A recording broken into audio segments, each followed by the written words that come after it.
आज भगवान श्री कृष्ण की सभी रानियों में आपस में एक होड़ सी मची हुई है।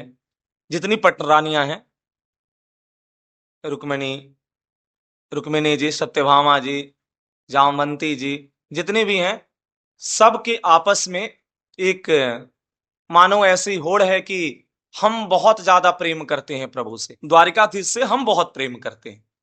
सत्यभामा कह रही हैं हम बहुत प्रेम करते हैं। हाँ, ये तो देखिए, जब सत्यभामा कह रही हैं कि द्वारिकाधीश से हम बहुत प्रेम करते हैं, रुक्मिणी कह रही हैं कि हम द्वारिकाधीश से बहुत ज्यादा प्रेम करते हैं, जामवंती कह रही है हम करते हैं, यहां तक कोई बुरी बात नहीं है। सब आपस में, क्योंकि प्रभु की कृपा ही ऐसी है कि सबके साथ प्रभु का एक जैसा प्रेम और व्यवहार है। पर दिक्कत कहां आ जाती है कि ये गोपियों को लघु भाव में जब देखने लग जाती हैं और गोपियों को कहती हैं कि वो सब तो पागल हैं, कि जब कृष्ण कब के छोड़ के आ गए और आज भी वो विरह में ही पागल जैसी हैं बनी हुई, तो वो एक लघु भाव और गोपियों को एक हीन भाव से देखना, प्रभु को ये चुभ जाता है।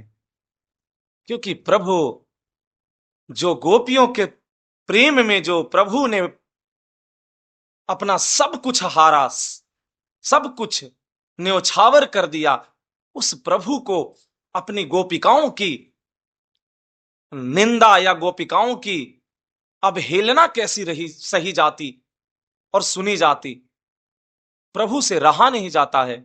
आज सुबह सुबह प्रभु की बहुत ही तबीयत बिगड़ जाती है। नारद जी को संकेत होता है, नारद जी पहुंचते हैं, नारद जी सब समझ जाते हैं। नारद जी कहते हैं सब पटरानियां परेशान हैं, प्रभु की स्वास्थ्य ठीक नहीं है, कैसे इनको ठीक किया जाए। तरह तरह के वैद्य के द्वारा अलग अलग उपाय किया जा रहा है, पर नारद जी कहते हैं कि इनकी दवा मैं जानता हूं। वो दवा क्या है? तो नारद जी बताते हैं कि प्रेमी जो इनके प्रेमी है, जो इनसे प्रेम करता हो, वो अपनी चरण रज अगर इनको दे दे और उसको औषधि के रूप में अगर ये पान करें तो इनकी तुरंत स्वास्थ्य लाभ हो जाएगा, तुरंत पेट की दर्द ठीक हो जाएगी। रुक्मिणी जी से कहते हैं कि आप तो इनके बड़ी पटरानी सबसे करीब हैं और आप बहुत प्रेम भी करती हैं। इतना सुनते ही रुक्मिणी जी वहां से भाग खड़ी होती, बोले ना ना, हमें नरक नहीं जाना, हम अपनी चरण की रज कैसे हम दे सकते हैं प्रभु को। लगभग यही हाल बाकी सब रानियां की बाकी सब रानियों की यही हाल थी, कोई नहीं देने को तैयार होता है द्वारिका में। अब नारद जी वृंदावन आते हैं, और नारद जी जब वृंदावन आते हैं और आकर के कहते हैं कि श्री कृष्ण बीमार हो गए हैं, तो सारी गोपिकाएं एक इकट्ठा होकर के कहती हैं कि क्या वहां द्वारिका में वैद्य नहीं है? क्यों हमारे कान्हा को कोई इलाज नहीं वहां कर रहा है? क्यों उपचार नहीं हो रहा है उसका वैद्य के द्वारा?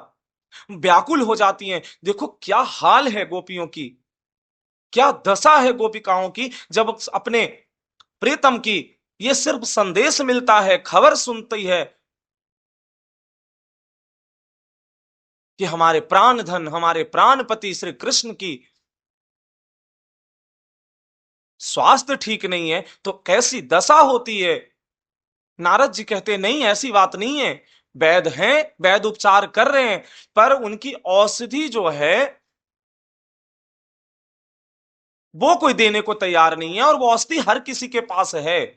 गोपी सब व्याकुल होकर के श्री किशोरी जी के घेर करके खड़ी हैं।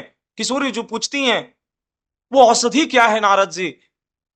क्या हमारे पास है? तो हाँ, आपके पास भी है, आप सभी गोपिकाओं के पास है। अरे तो अभी जल्दी बताइए। तो नहीं, आप लोग दे नहीं पाएंगी। अरे ऐसी कोई ऐसी चीज नहीं जो हम अपने प्रियतम को दे न सके, प्राण न्योछावर है हमारे प्रियतम के ऊपर, और आप कह रहे हैं कि हम दे नहीं पाएंगे?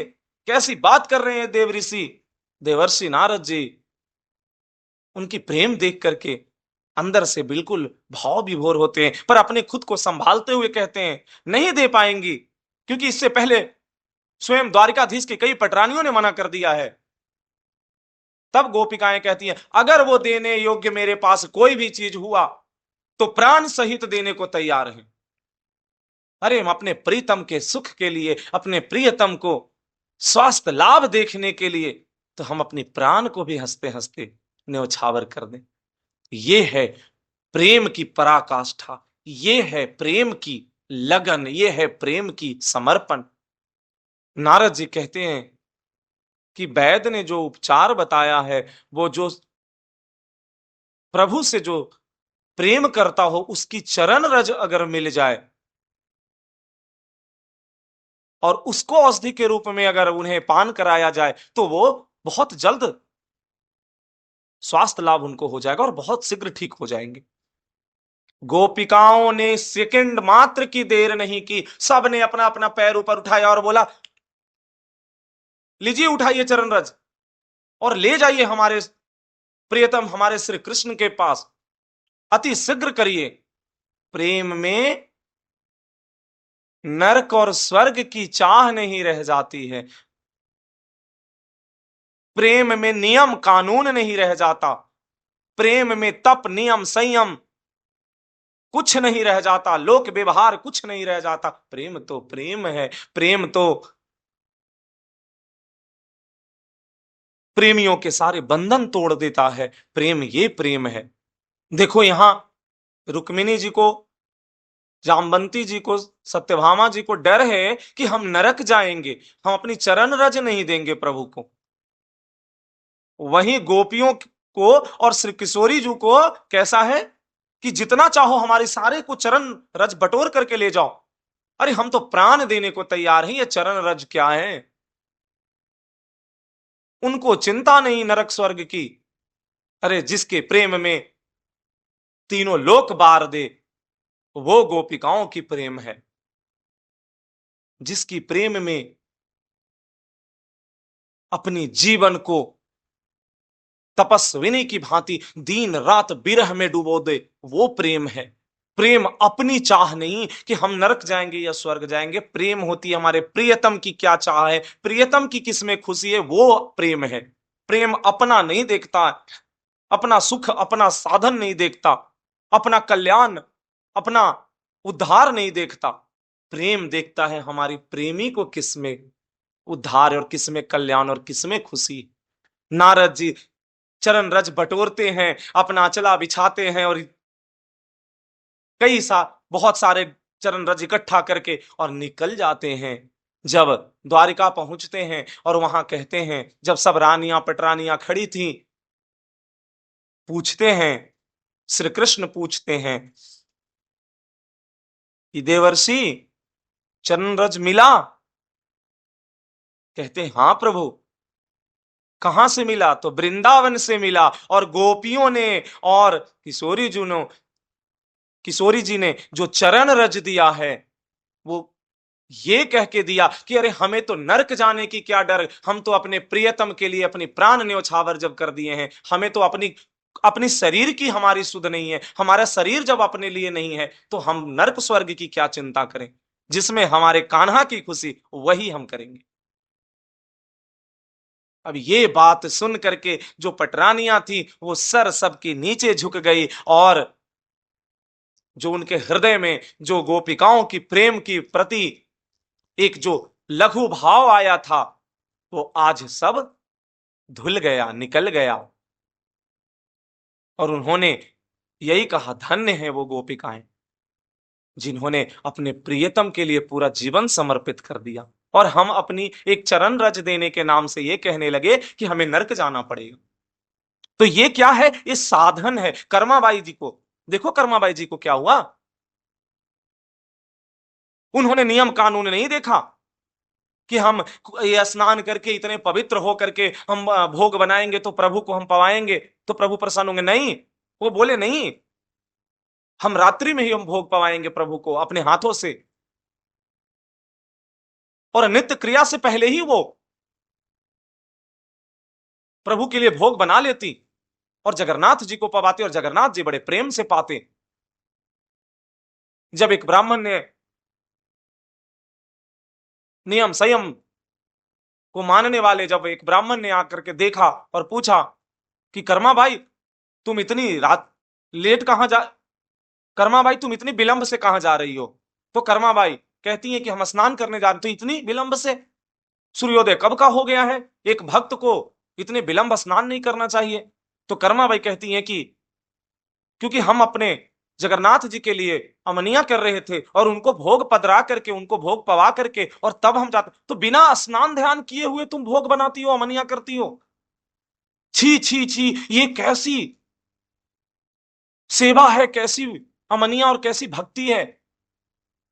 ऐसा मत करो, स्नान करके किया करो। अब सीधी सादी भोली भाली कर्माबाई, वो तो भाव में, प्रेम में प्रभु को भोग पधराती थी, अमनिया करती थी। अब वो पंडित ब्राह्मण की बात जब वो सुनी तो उसे लगा सही बात है, हमें स्नान ध्यान करके करना चाहिए, ऐसा कह रहे हैं ब्राह्मण देवता। अब विप्रवर की बात सुन करके कर्माबाई जब स्नान ध्यान करके, आज अमनिया करके, जब प्रभु को भोग पधरा करके, जब प्रभु को स्मरण किया, प्रभु को बुलाया, तो प्रभु जब आए तो बोले आज तो बहुत विलंब हो गया। बोले हाँ, ऐसा ऐसा एक विप्र वर ने ऐसा ऐसा कहा, विप्रदेव ने कहा कि इसे स्नान ध्यान करके और तब अमनिया करना चाहिए, तब भोग लगाना चाहिए। आज तब तक जैसे ही प्रभु आकर बैठे ही थे, एक कवल ही मुंह पर लिए ही थे कि घंटा बज गया जगन्नाथ जी का। प्रभु वहां से अंतर ध्यान हो गए और जगन्नाथ जी पहुंच गए मंदिर में। और जब मंदिर में गए तो जैसे ही भोग पधराया गया तो देख रहे हैं कि जगन्नाथ जी के मुख पे खिचड़ी लगी हुई है। सेवादारों ने पूछा जय जय, अभी तो भोग पधराया भी नहीं, तो ये मुख पर कैसी, कहां से खिचड़ी पाकर आ रहे हो सुबह सुबह? तो प्रभु कहते हैं कुछ नहीं, कर्माबाई ने आज विलंब कर दिया। उसको किसी ब्राह्मण ने ये कह दिया कि तुम स्नान ध्यान करके भोग पधराया करो, भोग बनाया करो, अमनिया किया करो। वो नियम के चक्कर में पड़ गई और आज विलंब से हमको भोग लगाई, नहीं तो वो रोज है जो प्रातः ही हमको भोग पधरा देती है। इसीलिए तुम उससे कहना कि किसी वो नियम कानून के चक्कर में ना पड़े, नियम संयम के चक्कर में ना पड़े। वो जैसे हमको भोग बना करके अमनिया देती थी, पधराती थी, वैसे ही हमको रोज अमनिया पधराए। हम बड़े प्रेम से भोग पाते हैं कर्माबाई के। ये बात सुनकर के सेवादारों को हृदय भाव विभोर हो गया और कर्माबाई से सब मिले। कर्माबाई को बुला करके कर्माबाई की खिचड़ी प्रभु की भोग में शामिल किया जाने लगा। प्रभु कर्माबाई से प्रसन्न हो गए। देखो, प्रभु भाव के भूखे हैं। प्रभु कर्माबाई के भाव से प्रसन्न होकर के उसकी खिचड़ी खाने आते थे। हृदय में अगर भाव है, पर वो भाव कैसा होना चाहिए? समर्पित भाव होना चाहिए। ऐसा नहीं कि एक दिन भाव से हम करें और एक दिन छोड़ दें, कभी भगवान को भोग पवाएं, कभी भूल जाएं। नहीं, नियमित तो होना चाहिए, क्योंकि भाव तो नियमित की चीज है। ऐसा कैसे भाव होगा कि आज हम प्रभु को 3 बार भोग लगा दिए, 4 बार भोग लगा दिए और कल हम कहीं संसारिक काम में ऐसे उलझ गए या संसारिक चीज में ऐसे उलझे हुए या कोई और चीज में ऐसे लगे हुए हैं कि हम प्रभु को भोग ही नहीं पधरा रहे हैं। यानी कि हमको फिर या तो हमको अपनी जो जरूरत की चीजें या अपने कल्याण की चीजें पहले हमको दिखने लगेगा और प्रभु की सेवा पीछे छूट जाएगी, तो वो भाव नहीं बन पाएगा। भाव तो बनेगा निरंतर प्रभु के लिए। प्रभु के लिए किसी तीर्थ धाम छूट जाए, प्रभु के लिए किसी पुण्य की चीजें छूट जाए, प्रभु की सेवा के सामने अगर सब लघु नजर आने लगे तो सोच लो कि प्रभु से प्रेम हो गया और प्रभु कृपा कर दिए।